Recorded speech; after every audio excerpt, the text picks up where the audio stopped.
सोचिए अगर भुवन बाम ने वाइन्स की जगह एजुकेशन चैनल खोला होता, ध्रुव राठी ने एजुकेशन की जगह टेक का चैनल खोला होता और टेक्निकल गुरु जी ने वाइन्स का चैनल बनाया होता। क्या लगता है आज ये लोग उतने सक्सेसफुल हो पाते जितना ये लोग आज हैं? ऑब्वियस आंसर है नहीं।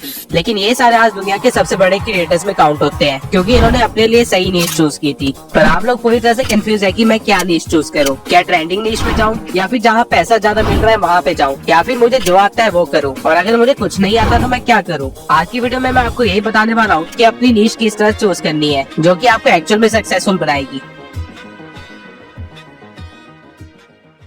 टेक्निकल गुरुजी गैजेट रिव्यू और भुवन बाम वाइन्स इसलिए बनाते हैं क्योंकि ये उनका पैशन है। जब ये लोग सक्सेसफुल नहीं थे तब से ये लोग इस फील्ड में काम कर रहे हैं। अब इससे पहले आप लोग ये कहे कि आपका कोई पैशन नहीं है, मैं आपको बता दूं आप गलत हो। हर इंसान का एक पैशन होता है, बस उसको ढूंढना आना चाहिए। सोचिए अगर आपके पास दुनिया का सारा पैसा होता, अनलिमिटेड टाइम होता और कोई रिस्पॉन्सिबिलिटी नहीं होती तो आप क्या करते?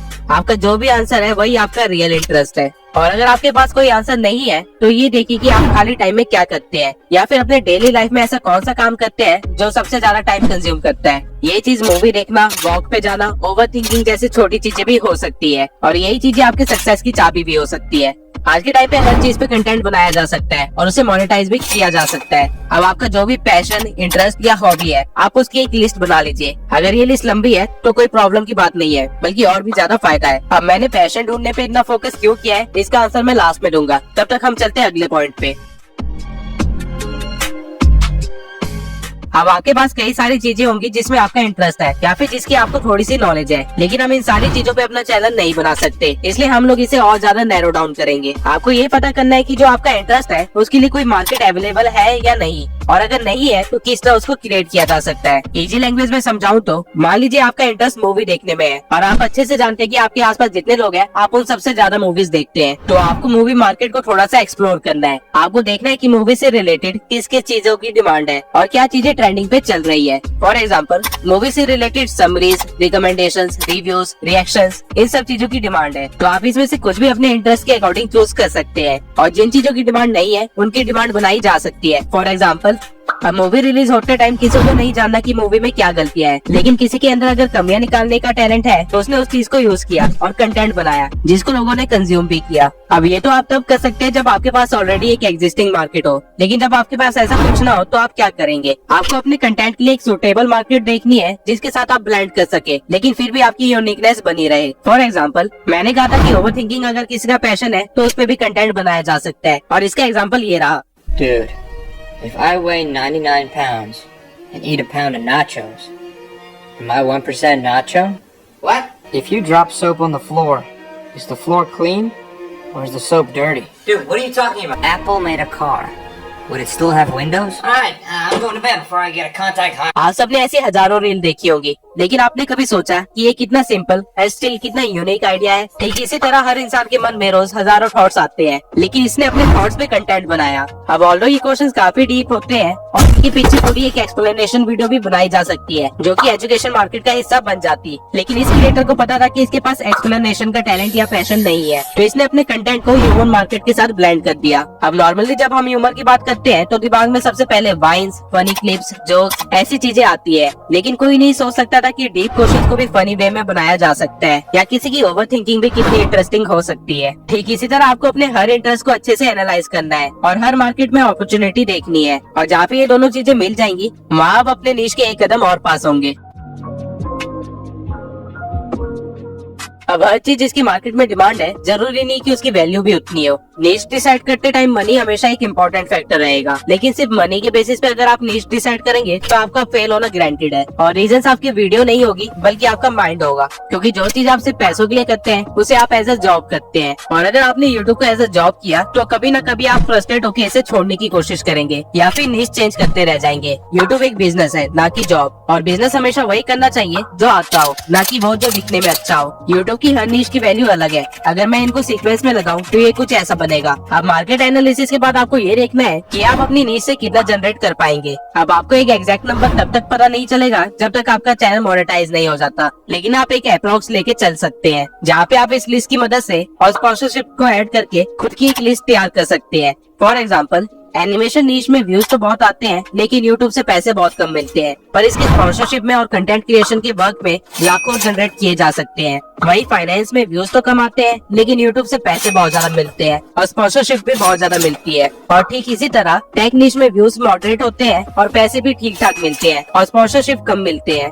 अब जैसे हमने पहले मूवी नीश को डिसाइड किया था, जहाँ मैंने मार्केट एनालिसिस करने के बाद मूवी समरीज पे वीडियो बनाने का सोचा, लेकिन मूवी नीश एंटरटेनमेंट में आती है जिसकी अर्निंग बहुत ही कम है और इस नीश के लिए स्पॉन्सर भी ज्यादा नहीं है, तो मैं इस नीश पे चैनल नहीं बनाऊंगा और दोबारा से स्टेप 1 पे जाऊंगा और एक नए इंटरेस्ट के मार्केट एनालिसिस करने के बाद आगे बढ़ूंगा। अब इन तीनों पैरामीटर्स के अंदर जो भी चीजें बच जाती है, आप उसे एज अ नीश चूज कर सकते हो।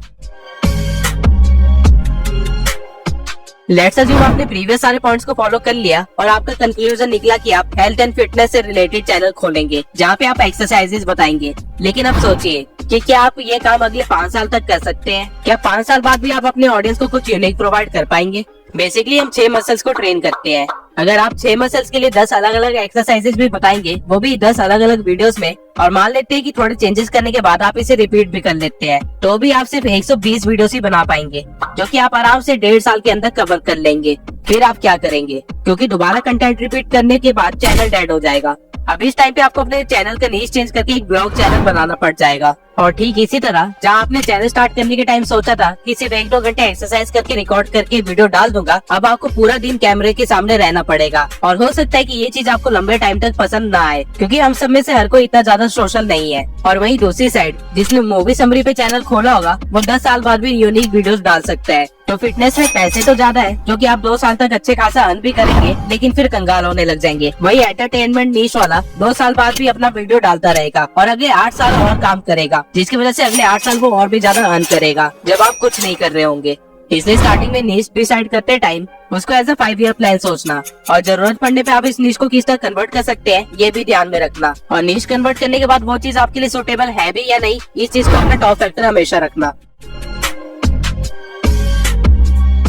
YouTube पे 114 मिलियन से भी ज्यादा चैनल्स हैं और बहुत ज्यादा चांसेस है कि आपने जो भी नीश डिसाइड की है उसमें ऑलरेडी कई सारे प्लेयर्स होंगे जो कि आपकी ऑडियंस को ऑलरेडी ट्रैप करके बैठे होंगे। तो आप उनको बीट कैसे करेंगे? या फिर कंपटीशन को देख के नीश चेंज कर लोगे? आपको ऐसा कुछ भी नहीं करना है। और यही रीजन है कि मैंने स्टार्टिंग में आपको अपना पैशन ढूंढने के लिए कहा था। अगर आपका कोई पैशन है या किसी चीज में आपका इंटरेस्ट है, तो आपको अपनी कंपटीशन की फिक्र करने की कोई जरूरत नहीं है, क्योंकि आपका कंटेंट खुद में यूनिक बन जाएगा। Let me explain it. अगर आपका किसी नीश में इंटरेस्ट नहीं है, तो आपको उसकी ज्यादा नॉलेज नहीं होगी और वीडियो बनाने के लिए आप यहाँ वहाँ से इन्फॉर्मेशन कलेक्ट करेंगे या फिर अपने ही कॉम्पिटिटर्स की वीडियो को मर्ज करके एक कंक्लूजन वीडियो बना देंगे। अब क्योंकि आपको ज्यादा नॉलेज नहीं है, तो आप अपनी ऑडियंस के लेवल पे ही हो और आपकी ऑडियंस भी ठीक उसी तरह रिसर्च करेगी जिस तरह आपने की थी, जिसकी वजह से उसको आपके चैनल पे कोई भी यूनिक वैल्यू प्रोवाइड नहीं होगी। और बाय चांस अगर उसने आपके कॉम्पिटिटर्स की वीडियो देख रखी होगी, तो उसको पता होगा कि आपकी वीडियो देखने का कोई फायदा नहीं है, जिसकी वजह से वो सब्सक्राइब नहीं करेगा और एज अ रिजल्ट आप फ्रस्ट्रेट होने लग जाएंगे और चैनल बंद कर देंगे, क्योंकि ये आपका पैशन नहीं था और आपको कोई भी मजा नहीं आ रहा था ये करते हुए। आपने सिर्फ ग्रोथ के लिए इस नीश में चैनल बनाया होगा और वो न मिलने पे आप डिमोटिवेट हो चुके होंगे। वही अगर आपने अपने पैशन या इंटरेस्ट पे नीश डिसाइड की थी, तो आपके पास एवरेज से ज्यादा नॉलेज होगी, जो कि लोगों को पसंद भी आएगी और आप ग्रो भी करेंगे। और अगर ग्रोथ में टाइम लगता भी है, तो भी आप इंजॉय कर रहे होंगे, जैसा कि भुवन वाम ने किया।